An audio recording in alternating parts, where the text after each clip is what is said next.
இப்ப கமலஹாசன் என்னங்கிறாரு, நான் ரிமோட்டை ஏன் உடைச்சேன்னா வேற எவனாவது தூக்கிட்டு போயிருவானு உடைச்சாங்க. நீ கையில் இருக்க டார்ச் லைட்ல கலைஞர் டிவி உடைச்சு போட்டு இப்ப என்னங்கிறான், ரிமோட்டை உடைச்சிட்டாங்கிறாரு. அந்த ரிமோட்டை யார் தூக்கிட்டு போனா? ஜோசப் விஜய் தூக்கிட்டு போயிட்டாரா?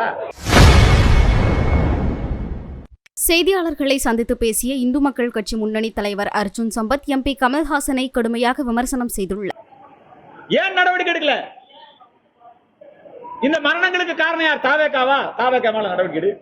சரி, அந்த இடத்துல சட்டம் ஒழுங்கை சரியாக பராமரிக்காமல் பாதுகாப்பு கொடுக்க தவறிய திமுகவா? திமுக மேல நடவடிக்கை எடு. அரசு அதிகாரிகள் மேல நடவடிக்கை எடு.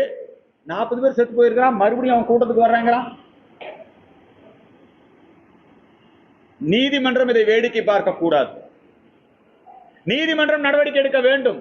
அரசியல் காரணங்களுக்காக பயந்து கொண்டு மறுபடியும் அவங்களோட கூட்டணி சேர்ந்துடலாமா, அவரை கைது பண்ணா மக்கள்கிட்ட அணுதா, இதை பார்க்காதப்பா. 40 பேர் செத்து போயிருக்கிறான்.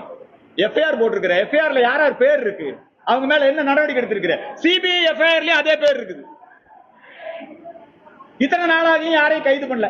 இதுக்கு மத்தியில் அவங்க இன்னொரு நிகழ்ச்சி எடுத்துக்க அனுமதி கேட்கிறாங்க. ஆகவே அந்த நிகழ்ச்சியை நீதிமன்றமும் தடை செய்ய வேண்டும், காவல்துறையும் தடை செய்ய வேண்டும். திமுக பயந்துக்குது. திமுக ஜோசப், ஏன்னா திமுக தூண்டிவிட்ட டூல் கிட் தான் ஜோசப் விஜய். திமுக வேற, தாவேகா வேற அல்ல.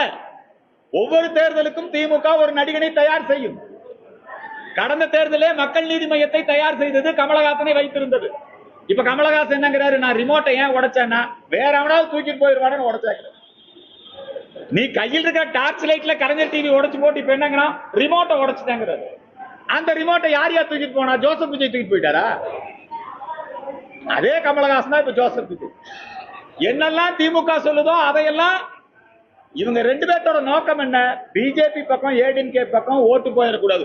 ஓட்டை பிரிக்கிறதுக்காக திமுக டூல் கிட்டா தான். ஏன் விஜய் மேல நடவடிக்கை எடுக்க தயங்குறான்? அதனால இந்த விஜய் நடத்தக்கூடிய நிகழ்ச்சி, அந்த நிகழ்ச்சிக்கு தடை விதிக்க வேண்டும் என்கிற கோரிக்கை இந்த நேரத்தில் முன்வைக்கின்றேன். செய்திகளை உள்ளது உள்ளபடி தெரிந்து கொள்ள ரெஃப்ளெக்ட் நியூஸை சப்ஸ்கிரைப் பண்ணுங்க.